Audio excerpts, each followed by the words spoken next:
চেয়েছি যে সমস্ত অ্যাপয়েন্টটাই ইলিগাল অ্যাপয়েন্টমেন্ট হলে সেখানে মেরিট ডিমেরিটের প্রশ্ন আসে না। তাহলে ফ্রেশ রিক্রুট করো। সেখানে জজের ধারণা ছিল ফ্রেশ রিক্রুটমেন্ট আবার সবাইকে ডাকবে, সেটা ক্ল্যারিফাই করলাম সবাইকে কেন, যারা তখন অ্যাপিয়ার করেছিল তাদেরই আবার চান্স দেওয়া হোক, তারা ফ্রেশ পরীক্ষা দিয়ে আসবে। এবং তার জন্য যদি বয়সটা কোনো বাধা হয় সেটাকে কন্ডন করে দাও। সেগ্রিগেশন সম্ভব না, সমস্ত প্রসেসটা ইল্লিগাল হয়েছে। যখন কোনো প্রসেস ইল্লিগাল হয় তখন সেখান থেকে ভালো মন্দ বাঁচা যায় না। এটা আমাদের দুর্ভাগ্য যে কিছু ভালো ছেলেমেয়ে হয়তো ক্ষতিগ্রস্ত হয়েছে।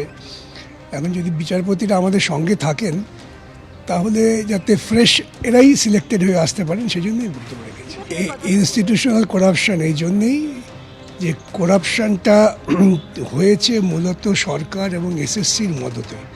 আমি ব্যাখ্যা করে সমস্ত দেখিয়েছি সুপ্রিম কোর্টকে। তা না হলে হঠাৎ করে সুপার নিউমারি পোস্ট তৈরি করবে কেন? এবং সেই সুপার নিউমারি পোস্ট তৈরি করছে কি ইলিগাল অ্যাপয়েন্টিদের বাঁচাবার জন্য।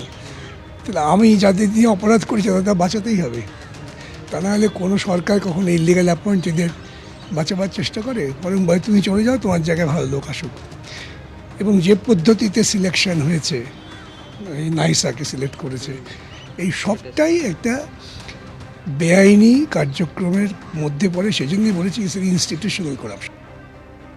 আজ 2 ঘন্টার শুনানি হলো, কিন্তু তাতেও কিন্তু উত্তর মিলল না। যোগ্য কারা, অযোগ্য কারা, তাদের পৃথক করা কিভাবে সম্ভব, সেই প্রশ্নের উত্তর মিলল না। আজ 10ই ফেব্রুয়ারি ফের শুনানির দিন ধার্য হয়েছে। 26,000 চাকরি প্রাপকের ভবিষ্যৎ কি? শুনানির দিন ধার্য হয়েছে 10ই ফেব্রুয়ারি। কি পদ্ধতিতে যোগ্য এবং অযোগ্যদের আলাদা করা সম্ভব? এসএসসি চাকরি বাতিল মামলায় আজ জানতে চাইল সুপ্রিম কোর্ট।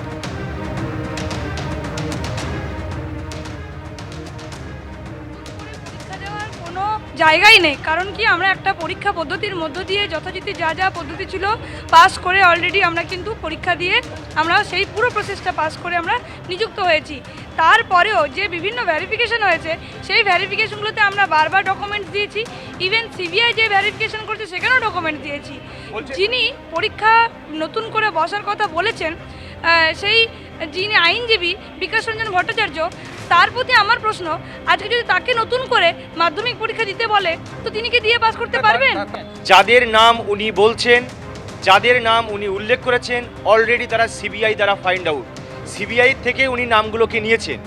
এটা সম্পূর্ণ অনৈতিক মানে রাজনৈতিক প্রণোদিতভাবে তিনি কোর্টকে মিসগাইড করছেন, সম্পূর্ণ ভুল তথ্য দিচ্ছেন। যাদের নাম উনি বলছেন 2333, 2353, 053, অলরেডি তারা find out by CBI, already find out by Bag committee, already find out by school service commission.